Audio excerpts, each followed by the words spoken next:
6.25 때 이제 많은 사람들이 특별히 기독교인들이 공산주의자들에 의해서 공산당들에 의해서 비판을 많이 받았습니다. 그때 신앙 강요를 많이 받았는데 그 중에 이제 한 일화가 그런 이야기가 있습니다. 어떤 성도를 계속해서 개종시키려고 또 예수 믿지 못하게 하려고 계속 핍박하고 고문을 하는데 끝까지 버티는 겁니다. 그래서 고문을 시키다가 너무 기가 막혀서 이제 묻습니다. 그때 당신은 이렇게 운동 고문을 어떻게 해서 이겨내냐, 그 비결이 뭐냐, 그렇게 묻습니다. 그랬더니 이 사람이 대답하기를 불신자에게는 신자들만이 아는 이 비밀을 불신자들은 모르기 때문에 당신은 이것을 이해할 수 없다고, 내 안에는 내가 하나님께 받은 정말 배반할 수 없는 하나님의 크신 사랑이 있기 때문에 내가 이런 것들을 이겨낸다고. 우리 그리스도인들은 못과 같아서 두들기면 두들길수록 더 깊이 들어간다. 당신들이 나를 고문하면 고문할수록 나는 더 예수 그리스도 안에 더 깊이 들어가게 될 것이다. 바로 이것은 내가 하나님께 받은 십자가 사랑이 있기 때문이다. 그렇게 말을 했다고 합니다.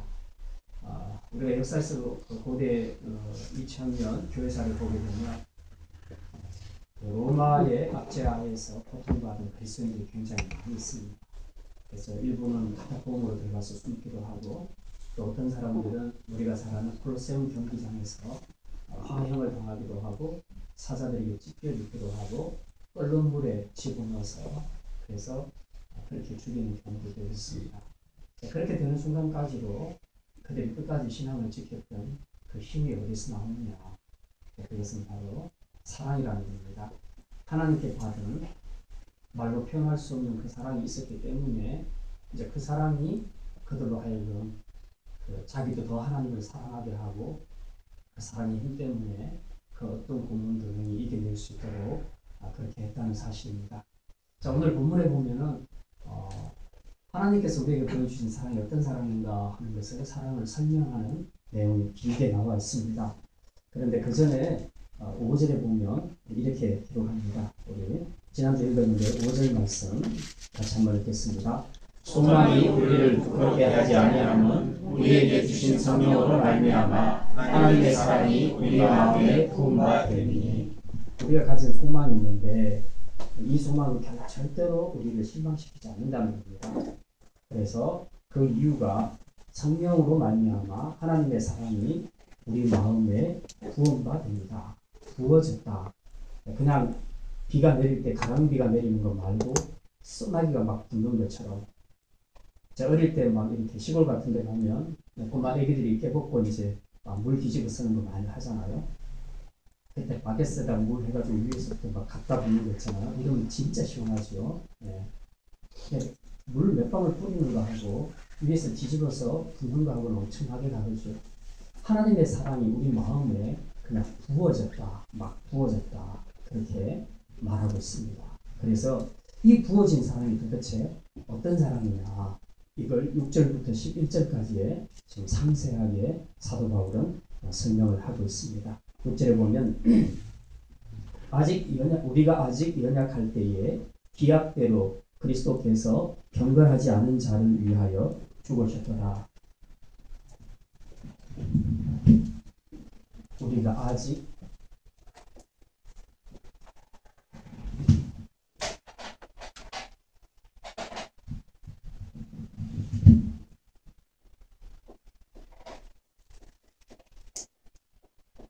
연약때 그리스도께서 뭐대로?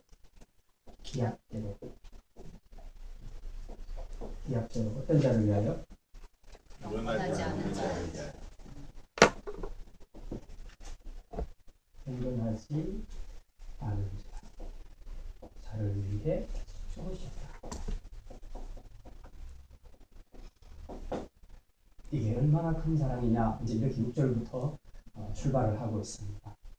우리가 아직 연약할 때에, 연약하다는 말도 몸이 약하다 그런 얘기가 아닙니다. 그래도 몸이 약하다는 말을 인용하면 몸이 약한 사람들은 훨씬 더 잘 이해할 수 있겠습니다. 저는 어릴 때부터 굉장히 약했기 때문에 연약하다, 약하다 이런 걸 빨리 받았습니다. 예를 들어서 똑같이 힘을 쓰는데 저는 하면 안 돼요. 최근에 이제 뭐 깡통 열어서 먹을 것이 있는데 아무리 열어도 안 열려. 집사람도 안 되고 남자라고 나한테 부탁하는데 나도 열어도 안 되고 할 수 없이 일주일 동안 끙끙거리다가 진성이 집사한테 갖다 줬는데요. 그냥 딱 잡고 한 1초 만에 그냥 풀어버리더라고요. 이게 힘이 여기서 차이가 나는구나. 이제 어릴 때 체육 시간에 이렇게 서로 이제 등 이래 깍지 끼고 서로 이렇게 반대로 해서 허리를 풀어주는 용도는 있거든요. 그럼 상대를 이렇게 들어서 이제 내 등에 힘을 줘야 됩니다. 친구하고 짝꿍을 했는데 얘가 좀 덩치가 크긴 해요. 그렇게 하는데 자기가 나갈 때 나는 쏙 잘 올라가는데 나는 아무래도 안 올라가요. 그러니까 얘가 뭐 하냐고 빨리 올리라고 그러는데 나 힘주고 있거든. 근데 아무리 해도 안 올라가는 거예요. 별 희한한 데서 힘 차이를 내가 잘 느꼈거든요. 그러니까 이게 몸이 굉장히 약하게 되면요. 그냥 혼자 있을 때는 잘 모르는데 센 사람하고 같이 있어 보면요. 내가 얼마나 약한가 하는 것들을 알게 되죠. 굉장히 약하다. 그런데 오늘 이 본문에서 말하는 약하다는 것은 이제 몸이 약하다 그런 얘기를 하는 것이 아니고요. 우리가 하나님의 법을 순종하는 데 있어서 순종하는 데 있어서 능력이 없다. 순종할 수 있는 능력이 없다. 하나님을 기쁘시게 해야 되는데 기쁘시게 할 능력이 없다. 계획이 있으면 죄의 신분에서 좀 벗어나서 감옥에서 나올 수도 있는데 죄의 신분에서 나올 능력이 없다. 하나님의 법을 순종하는데 전적으로 무능력하다. 이제 지금도 우리가 제자훈련하면서 많이 나누고 있습니다. 나눠보니까 목사나 평신도나 다 정말 하나님의 말씀대로 온전히 순종하며 산다는 것은 정말 어려운 것이다. 회개해놓고 나중에 얼마 지나지 않으면 또 불순종하고 또 죄짓는 이런 연약함들을 우리 안에서 많이 보게 되죠. 우리는 이런 죄의 법을 순종하는데 전적으로 무능력하다. 하나님을 좀 기쁘시게 하고 싶은데 누군가에게 기쁘게 하려면 수고를 해야 되거든요.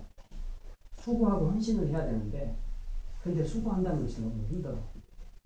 교회 청소 하나 하는 것도 사실은 상당한 수고가 필요하잖아요. 그러니까 교회 깊숙이 안 들어오고 그냥 예배만 드리고 가면 좋겠는데 꼭 청소를 하라네.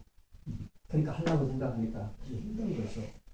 그 일들이 하나님을 기쁘시게 하는 것인 줄 알면서도 우리는 그걸 하기 싫어하고 잘 못합니다. 일단 힘드니까.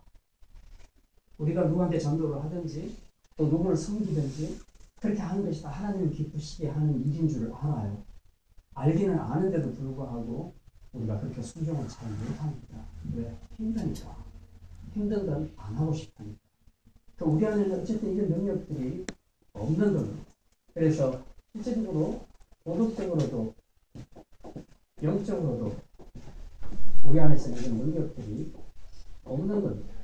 그러니까 죄의 어떤 유혹들이 들어올 때마다 항상 넘어지는 우리 자신들을 볼 때마다 과연 내가 이 1, 2, 3번 중에 도대체 몇 번으로 내가 연약하지 않다고 말할 수 있겠는가. 정말 죄와 유혹 이런 것들이 들어올 때마다 자주 넘어지는 우리 자신을 보면서 내가 영적으로 정말 강하다고 말할 수 있겠는가. 하나님을 기쁘시게 하는 것이 뭔지를 내가 알면서도 불구하고 순종하지 못하는 내 모습을 보면서 우리는 자주 기도할 때 그러잖아요. 우리는 연약하여 자주 넘어집니다. 제일 많이 사용하는 것이 연약하다는 뜻입니다. 연약하다. 이런 신분에서 정말 백이 있으면 좀 나왔으면 좋겠는데 우리는 그런 백도 없다. 결과적으로 토탈해서 보니까 우리는 정말 연약하다. 이 연약하다는 것은 무능하다는 뜻입니다. 무능. 하나님의 말씀대로 살기에는 전혀 능력이 없는 자들이다. 그야말로 죄인으로서 구제할 가능성이 전혀 없는 죄인이다. 이게 좋은 말로 연약하다.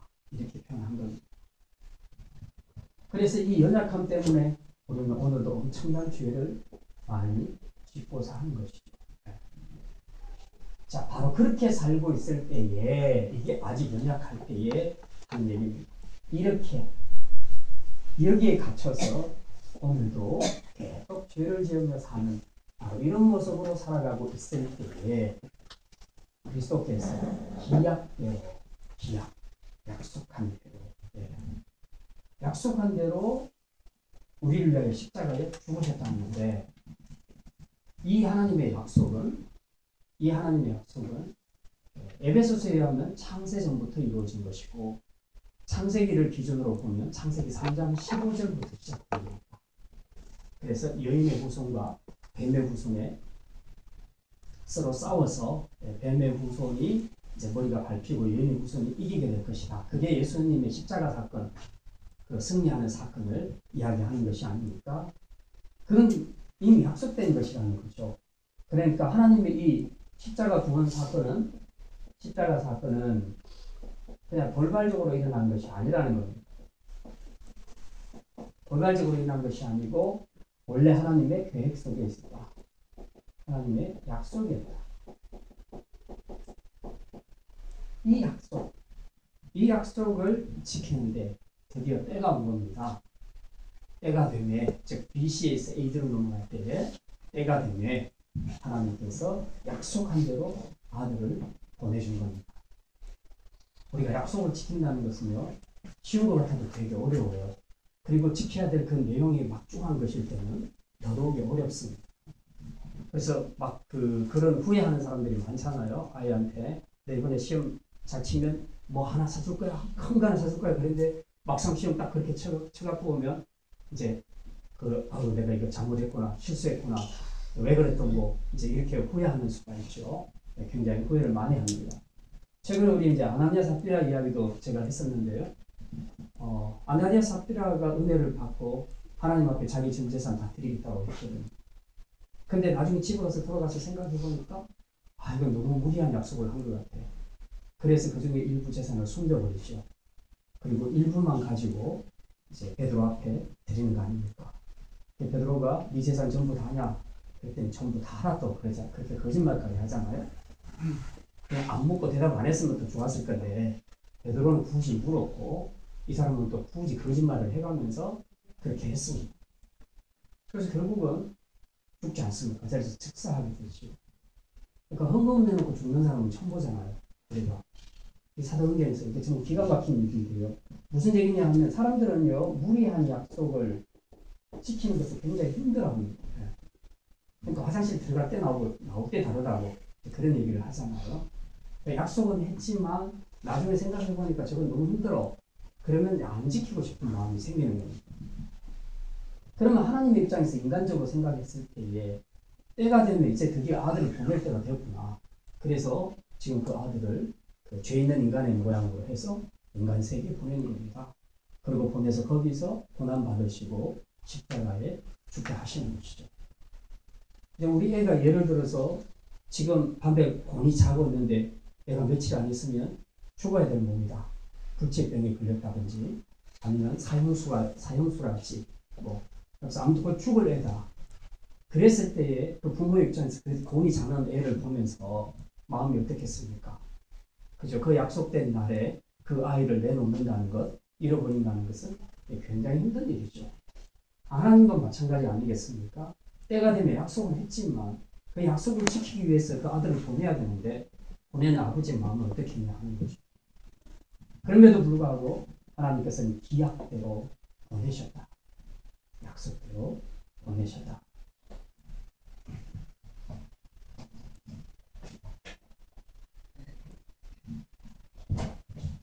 그런데 더 가관인 것은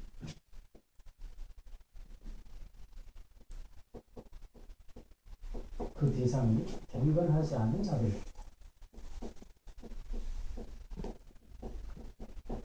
경건하지 않은 자들을 위하여서 죽으셨다. 경건이라는 단어는 로마서에서 우리가 쭉 계속 경건하다, 경건하지 않다 이런 용어를 많이 쓰지 않습니까? 로마서 1장 18절에서 그렇게 얘기하죠. 모든 경건하지 않음과 부에 대하여 하나님의 심판이 하늘로부터 나타난다. 그렇게 얘기하죠. 불의가 뭐냐? 경건하지 않는다는 것이 뭐냐? 하나님의 존재를 인정하지 않는 걸 이야기합니다.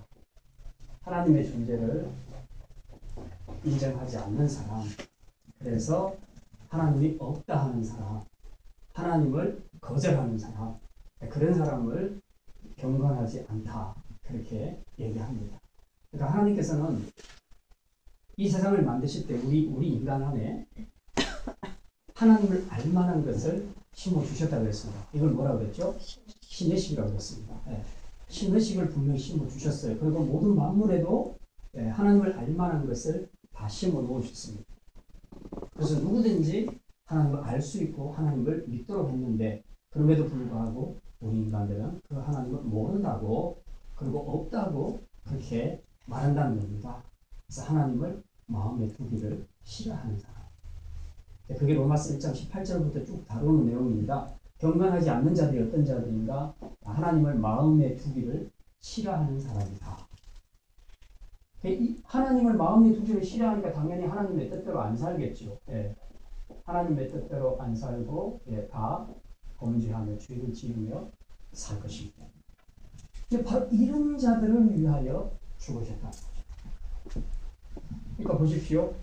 연약할 때 전혀 의를 행할 수 없는 도덕적인 영적으로 무능력한 우리를 위해, 그리고 참 불리하고 힘든 약속인데도 그 약속대로, 그리고 경건하지 않는, 하나님을 마음에 두지 않고 하나님의 존재를 인정하지 않는 우리들을 위하여 죽으셨다.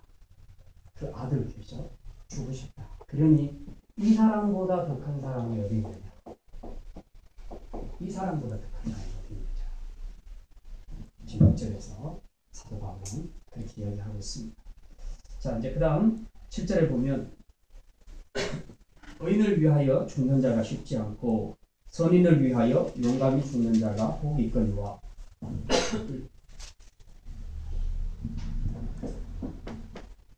여기서 의인이라는 것은 정의롭게 사는 것을 이야기합니다. 옳고 그름을 따라 바르게 살아가는 그런 사람을 이야기합니다. 우리가 구원론에서 말하는 칭의의 의를 이야기하는 것이 아니고 그냥 정의롭게 살아가는 사람을 말합니다. 세상에 많은 사람들이 살아가지만 항상 정의롭게 사는 사람들을 찾아보기는 어렵습니다. 그런데 가끔씩은 특출한 사람들이 있습니다. 정의에 자기 목숨을 거는 사람들이 있죠. 그런 사람들 때문에 세상이 많이 변화되기도 했습니다. 대표적으로 예를 들어서 우리 남아공의 유명한 대통령 만델라 같은 사람은 흑인 그 해방 운동을 위해서 굉장히 노력했지 않습니까? 그래서 투옥돼서 엄청나게 고생도 많이 하고 그렇게 했죠. 그 사람의 인생을 보통 사람이 따라가기가 굉장히 어렵습니다. 그런 사람은 대표적으로 이런 노력에 산 사람이다, 그렇게 말할 수 있겠죠. 또 우리가 잘 아는 마틴 루터 킹 목사, 이런 사람도 흑인 해방운동, 인권운동 이런 것들을 했던 사람들이죠. 이런 사람들은 대표적으로 우리가 어렵게 산 사람이다, 그렇게 말할 수 있습니다. 그런 사람들이 그런 일을 할 때에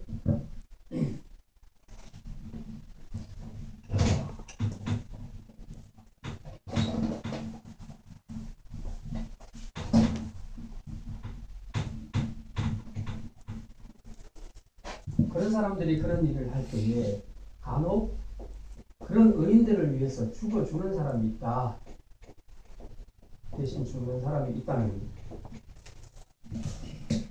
큰 일을 하는 그런 사람 옆에는 진짜 생명을 놓고 같이 호흡하는 사람들이 있죠. 그런 사람들 중에서는 이 사람을 위해서 가끔씩 죽어주는 사람이 있다. 이순신 장군만 의로운 사람이 아니라 이순신 장군을 대신해서 옆에서 또 대신 희생하는 사람도 있고요. 그렇게 보면 의인을 위해서 죽는 사람도 간혹 있을 수 있다. 또 그 다음에 뭡니까? 의인을 위해서 죽는 자가 쉽지 않고 선인을 위하여 용감히 죽는 자가 있거든요. 선인이라는 것은 의인과 선인을 막 굳이 구분할 필요는 없는데, 여기서는 선을 많이 베풀며 살아가는 사람, 흔히 말하는 착한 사람 있죠. 선한 사람.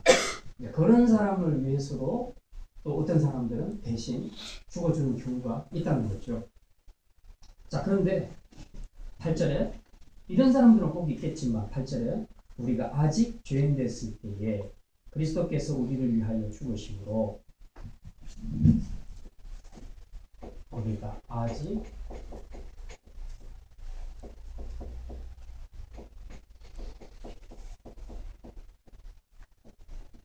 그리스도께서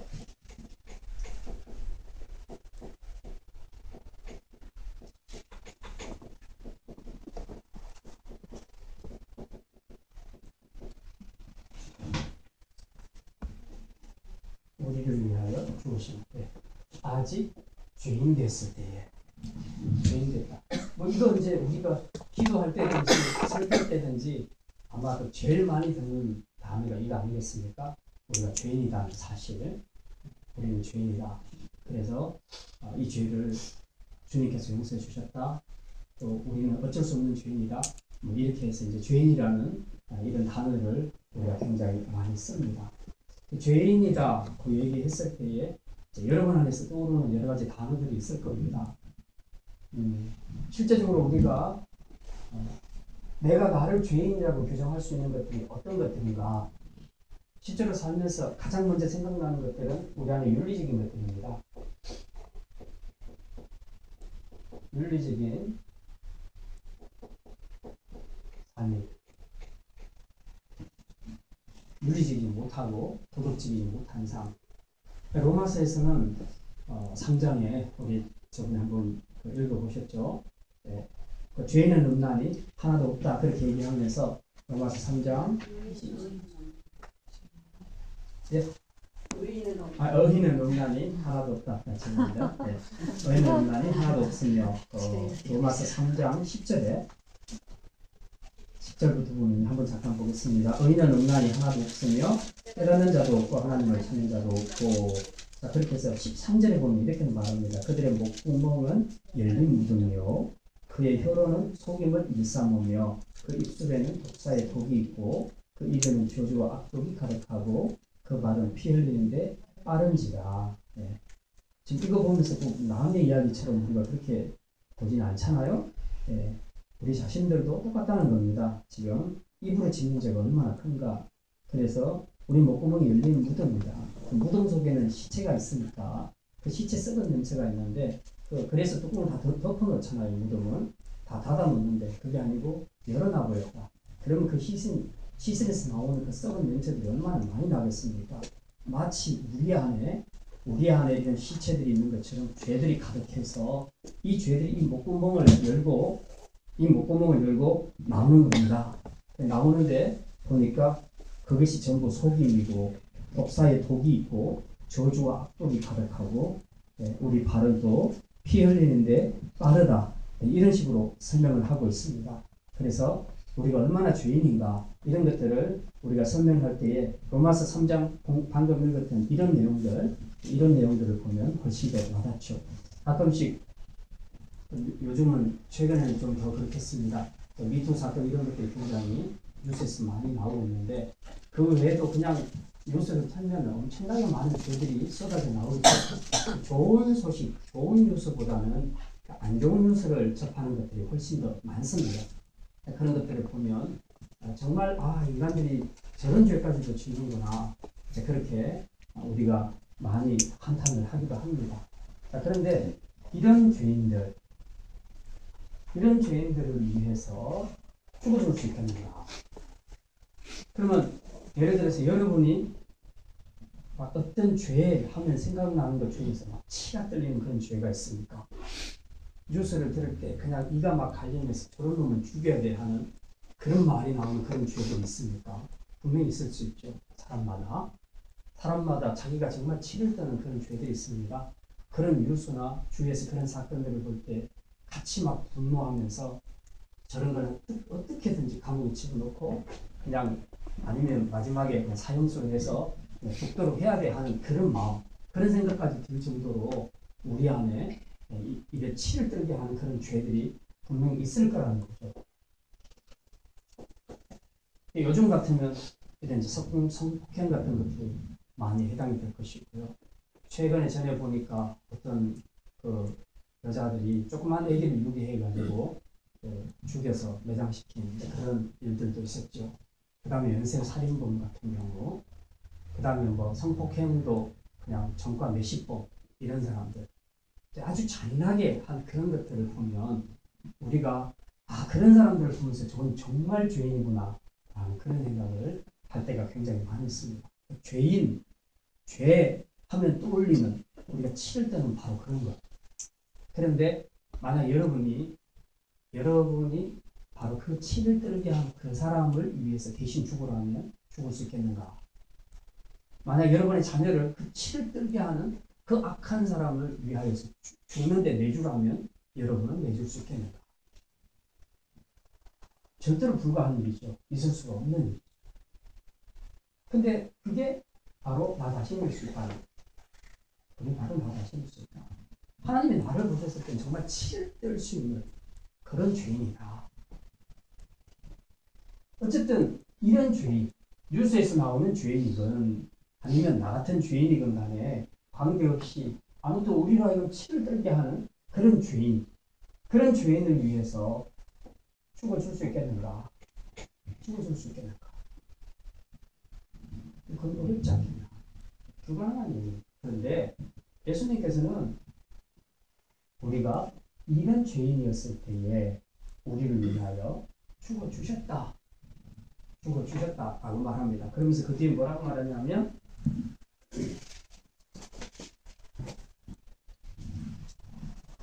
8절에 우리가 아직 죄인 됐을 때에 그리스도께서 우리를 위하여 죽으심으로 하나님께서 우리에 대한 자기의 사랑을 확증하셨느니라.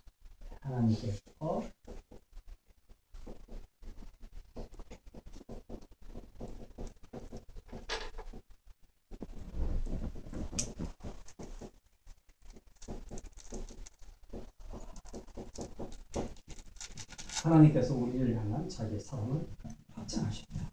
그러니까 내가 너 사랑해. 나 너 정말 사랑해. 요즘 젊은 애들이 얼마나 많이 사랑합니까? 나 자기 사랑해. 나 자기밖에 없어. 맨날 그렇게 얘기하지만 정작 문제가 생기면 다 그냥 뒤도 안 돌아보고 갈라쓰는 것이 그게 요즘 애들이라는 거죠. 우리도 그럴 수가 있다는 겁니다. 사랑이라는 것이 말로만 하는 것이 아니진 않습니까? 사랑은 분명하게 우리 행동으로 보여줄 수 있어야 되는데 우리의 사랑을 보여줄 수 있는 수고가 있고 헌신이 있고 많은 것들이 있는데 그 중에 최고는 뭐냐? 대신 죽어줄 수 있는가? 대신 죽어줄 수 있겠는가 하는 거죠. 이 사람보다 더 큰 사랑이 어디 있겠는가? 그것도 하나밖에 없는 자기 아들. 하나밖에 없는 자기 아들을 죄인을 위해서 이런 악한 죄인, 치를 떨게 하는 죄인을 위해서 내줄 수 있겠느냐. 그런데 하나님은 그렇게 하셨다. 자기 아들을 내어주셨다.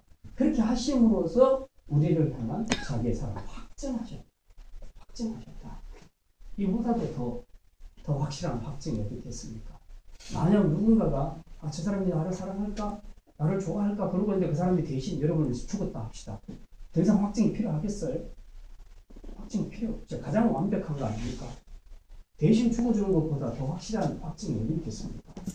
그런데 하나님은 자기 아들을 우리 같은 죄인을 위해서 대신 죽도록 내어주셨고 예수님 자신도 스스로 이제 우리를 위해서 죽어주신 겁니다. 그러므로서 우리를 향한 하나님의 사랑 확증 도장 꽝. 더 이상 의심의 여지가 없다. 하나님은 저와 여러분을 사랑하는 것이 분명함을 믿으시기를 바랍니다. 그래서 우리는 이 사랑의 확증 십자가를 통해서 우리가 받은 겁니다. 그 다음 9절에 보면 그러면 이제 우리가 그의 피로 말미암아 의롭다 하심을 받았으니 더욱 그로 말미암아 진노하심에서 구원을 받을 것이니 우리가 그의 피로 말미암아 예수님의 보혈로 말미암아서 우리가 의롭다 즉 칭의를 받게 됐다고 말씀드렸습니다. 이거는 내가 뭘 해서가 아니고 예수님이 대신 죽어 주심으로써 이제 그 피를 그 십자가의 보혈을 믿음으로 우리가 의롭게 됐다는 것이요. 내가 한 것은 아무것도 없다. 주님이 다 하셨고 나는 그것을 믿었을 뿐이다. 이것이요. 자, 그것을 통해서 우리가 의롭다 하심을 받았다면 더욱이 그로 말미암아 진노하심에서 구원을 받을 것이니.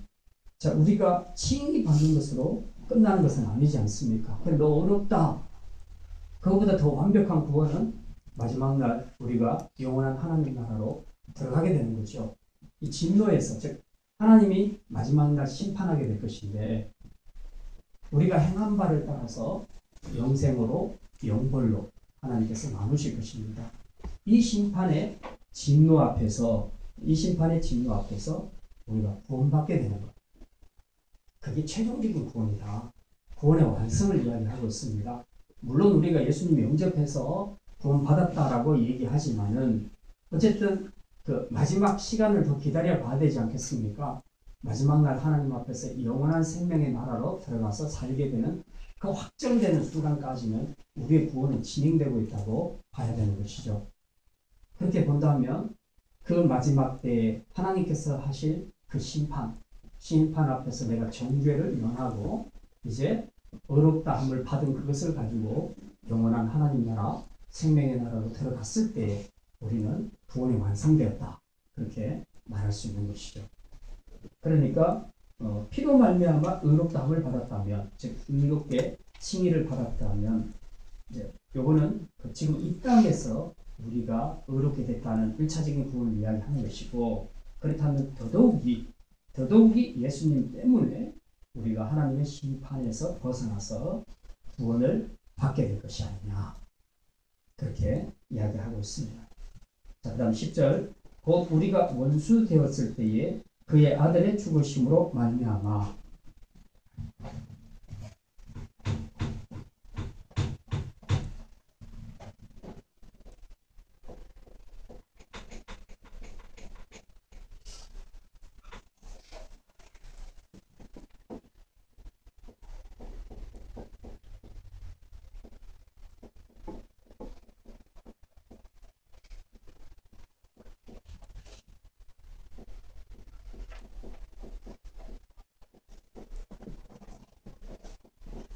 그의 아들로 말미암아. 그 다음 뭐예요? 하나님과 화목하게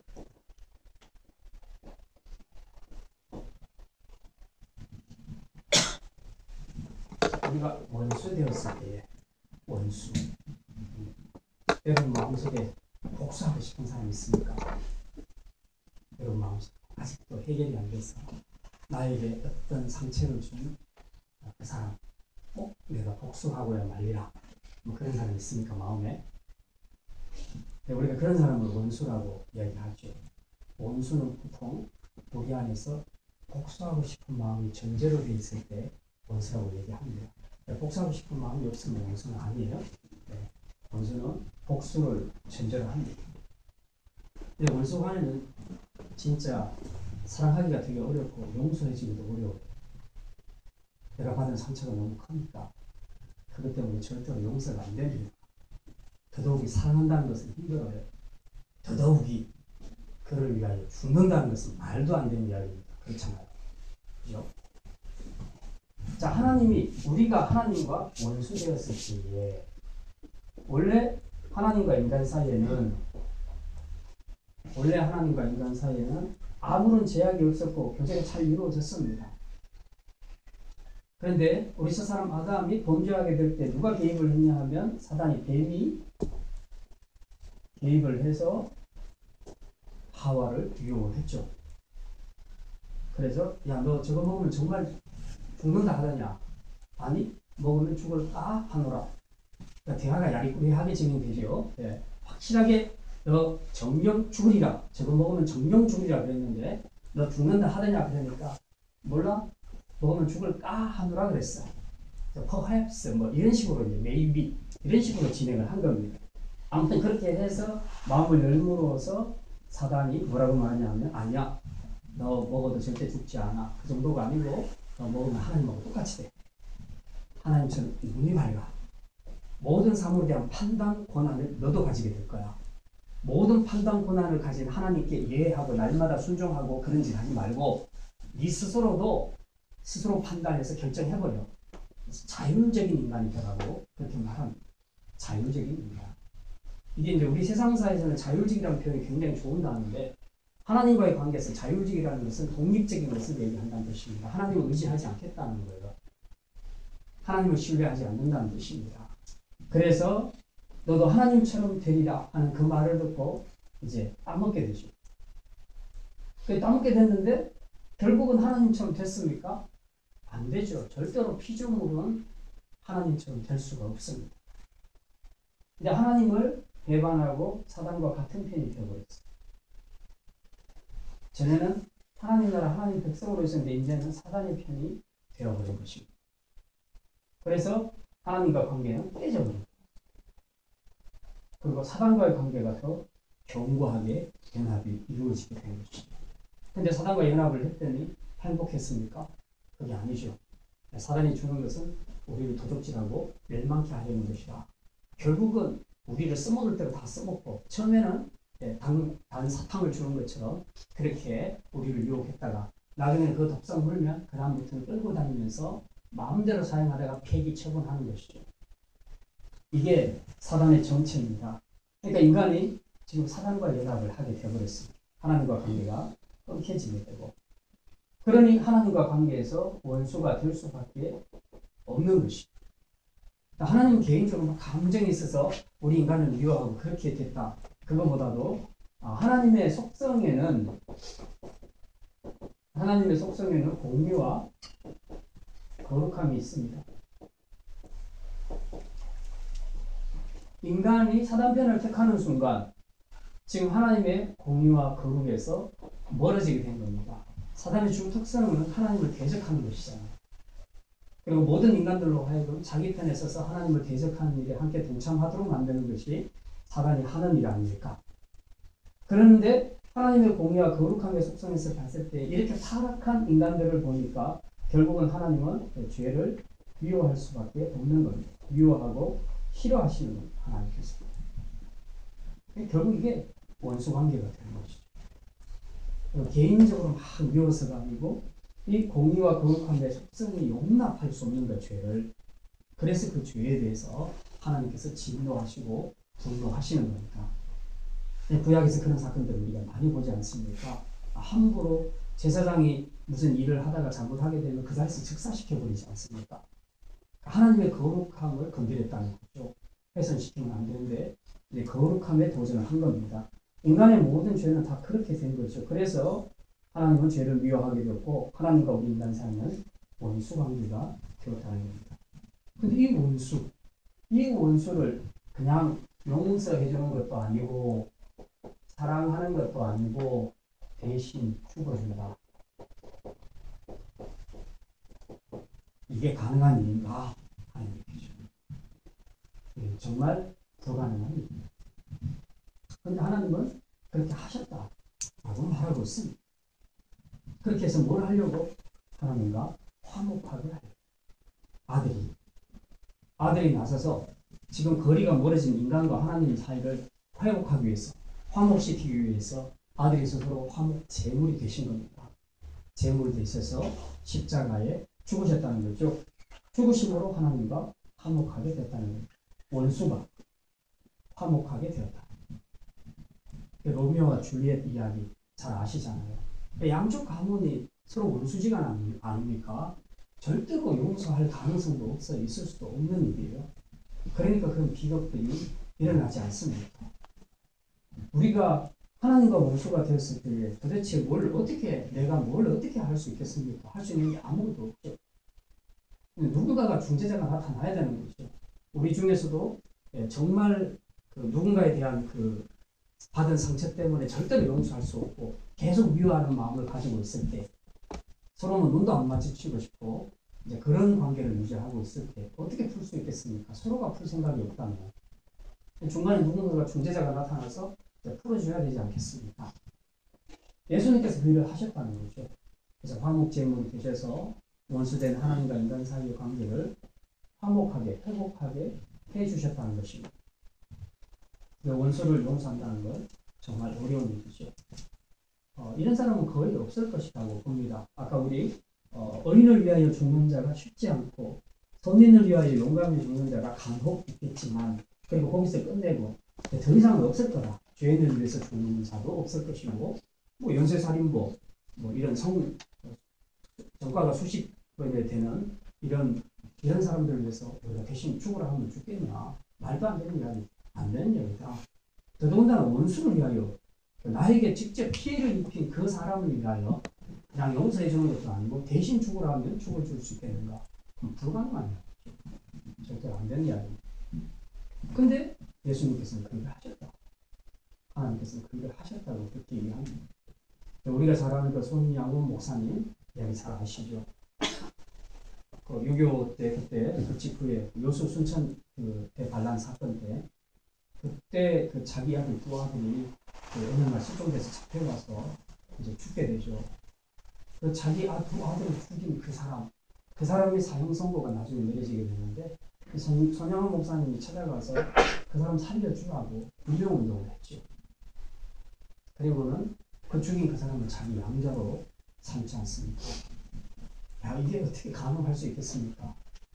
여러분의 아이를 2명이나 죽인 그 살인자를 여러분이 양자로 삼을 수 있겠습니까?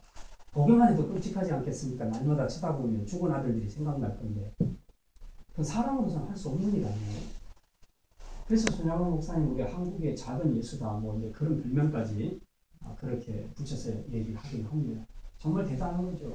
저도 아무리 생각해봐도 그건 못할 것 같아요. 내 아이를 죽인 살인자를 그냥 용서하고 떨어져서 사는 건 몰라도 내 자녀로 양자로 삼아서 데리고 산다는 건 이거는 정말 불가능한 일이다. 이게 정말 십자가 안 입었으면 불가능한 일이죠. 지금 이 3절의 구절을 손양원 목사님이 그대로 실천하신 겁니다. 그래서 우리가 원수 되었을 때 그 아들로 말미암아 하나님과 화목하게 됐다. 그렇게 말씀하고 있습니다. 그러니 우리가 지금 여기까지 쭉 살펴봤을 때 이걸 봤을 때 하나님의 사랑이 얼마나 크다. 아까 로마서 5장 5절에서 우리에게 하나님의 사랑이 부어진 바 되었다 라고 얼마나 속아서 부었는데 도대체 이 부어진 사랑이 어느 정도일까? 막 궁금한데 이 6절부터 11절까지 해서 아주 속 시원하게 풀어주죠. 이런 사랑 봤냐? 이런 사랑 봤냐? 이런 사랑 봤냐? 그래서 사도 바울이 지금 하나님의 사랑을 지금 길게 설명하고 있습니다. 10절에 보면 우리가 원수 되었을 때 그의 아들의 죽으심으로 말미암아 하나님과 화목하게 되었은즉 화목하게 된 자로서는 더욱 그의 살아나심으로 말미암아 구원함을 받을 것입니다. 자 이제 우리가 화목하게 되었다. 1차적으로 이 땅에서 1차적으로는 하나님과 화목하게 됐죠. 근데 이게 구원의 완성은 아니지 않습니까? 화목하게 되는 것 자체가 구원의 완성이 아니고 역시 그의 살아나심, 즉 부활이죠. 예수 그리스도의 부활로 말미암아 우리가 구원을 받게 될 것이다. 궁극적인 구원은 예수 그리스도의 부활로 말미암아 받게 될 구원이다. 그렇게 말합니다. 여기까지 하나님께서 보장해 주셨다. 그냥 우리 죄인들을 위해서 이렇게 화목하게 하신 이렇게 큰 사랑을 베풀어 주셨다면 더더욱이 그의 살으심으로 말미암아 즉 부활로 말미암아 우리에게는 더 확실한 구원을 주시지 않겠느냐라고 이렇게 말씀합니다. 11절 그뿐 아니라 이제 우리를 화목하게 하신 우리 주 예수 그리스도로 말미암아 하나님 안에서 또한 즐거워하느니라.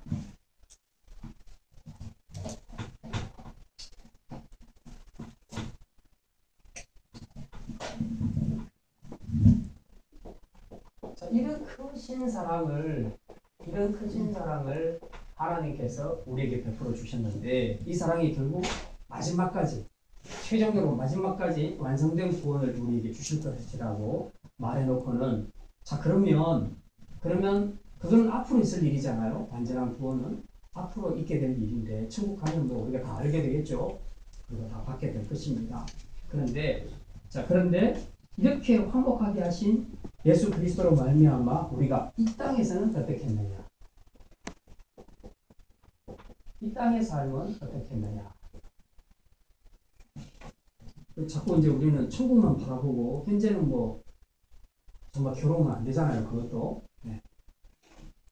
여기 보니까 우리 주 예수 그리스도로 말미암아 하나님 안에서 또한 즐거워한다. 네.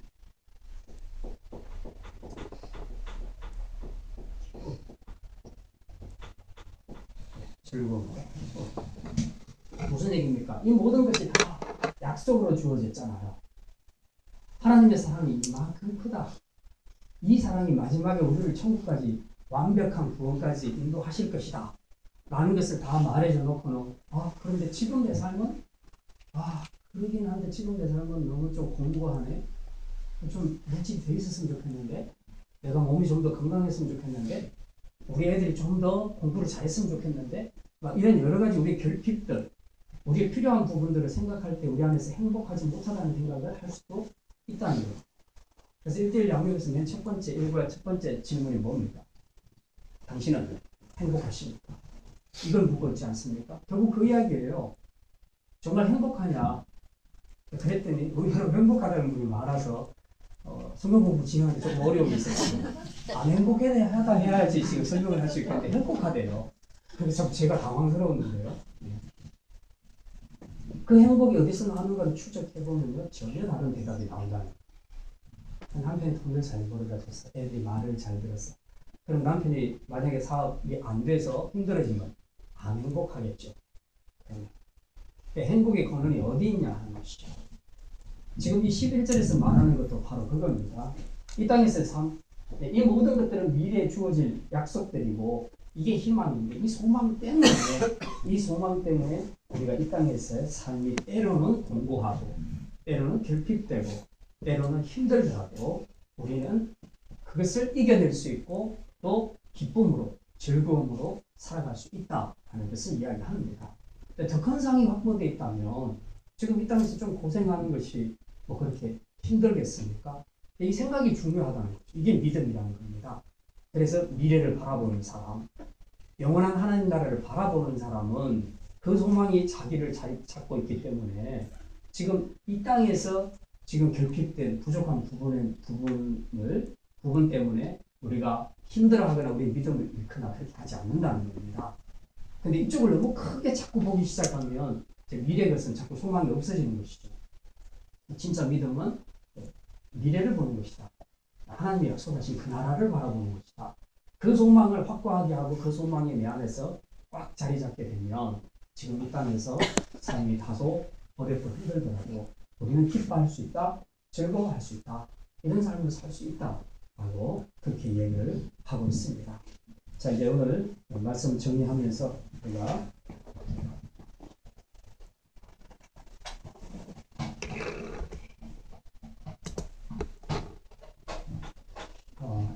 두 가지만 잠깐 말씀드리고 기도하도록 하겠습니다.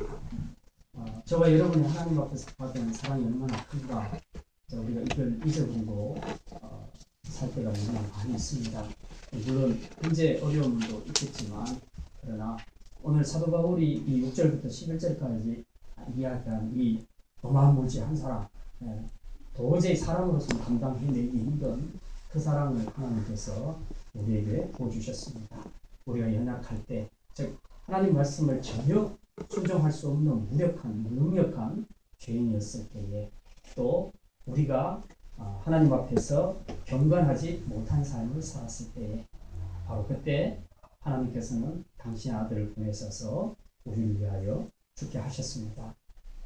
이제 우리가 지금 과거의 죄인제는 말할 것도 없고 혹시라도 지금이라도 우리가 하나님 앞에서 봤을 때 정말 주님 보실 때 정말 치가 떨리겠구나. 쟤는 왜 맨날 저렇게 살지?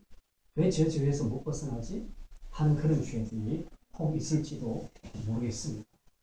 그럼에도 불구하고 오늘 약속의 말씀은 바로 그런 저와 여러분을 위해서 예수님께서 십자가에 죽어주셨다는 사실, 이 사랑을 믿으시기 바랍니다. 여러분의 어떠함을 보지 마시고 여러분의 어떠함과 관계없이 주님은 여러분을 사랑하셔서 죽어주셨습니다. 하나님도 여러분을 너무 사랑하셔서 하나밖에 없는 독생자를 약속한 대로, 기약대로 우리에게 내어주셨습니다.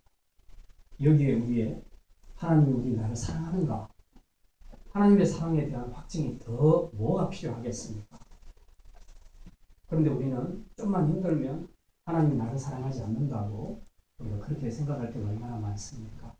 오늘 이 시간 좀 하나님 앞에 올려드리면서 정말 더 이상의 사랑은 확정은 필요 없다. 십자가 이거 하나로 하나님이 나를 사랑하신 것에 대한 확정은 확실하다. 다 이루어졌다. 이제 내가 십자가만 바라보겠습니다. 이 십자가로 나에 대한 하나님의 사랑을 보여주신 그 사랑 내가 잊지 않고 이제 이 십자가를 집중함으로써 이 사랑으로 주님을 더 사랑하며 살겠습니다.